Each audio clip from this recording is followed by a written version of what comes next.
আলাইকুম ওরহমতুল্লাহি ওয়াবারাকাতুহু। মন দিয়ে কথাগুলি শুনুন।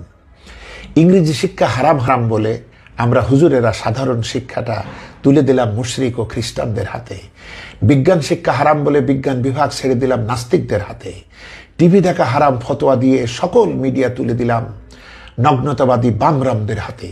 গণতন্ত্র হারাম বলে এটাও তুলে দিলাম সেকুলারদের হাতে। আর নিজেরা কি রাখলাম? খানকা, মাজার, মাদ্রাসা, মসজিদ আর ঝাড়ফুঁক মাদুলি ব্যবসা। পার্লামেন্টে আমরা না গিয়ে সেখানে পাঠালাম ইসলামী জ্ঞানে অজ্ঞ এক শ্রেণীর বিজ্ঞদেরকে। আর তাই তাদের কাছে আমাদের দফার রফা নিয়ে লাঞ্ছনার মার খেতে হয়। সেই পার্লামেন্টে আমরা থাকলে তো দাবি করা লাগতো না, মুহূর্তেই আইন করে সেগুলো করতে পারতাম কবেই।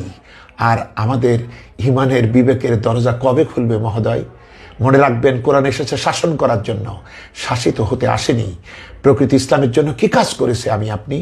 আল্লাহ রসুল সাল্লাল্লাহু আলাইহি সাল্লাম পৃথিবীতে এসেছেন কোরআনের বিধান কায়েমের জন্য, এবং তিনি 10টি বছর কোরআন দিয়ে রাষ্ট্র পরিচালনা করে দেখিয়ে দিয়েছেন।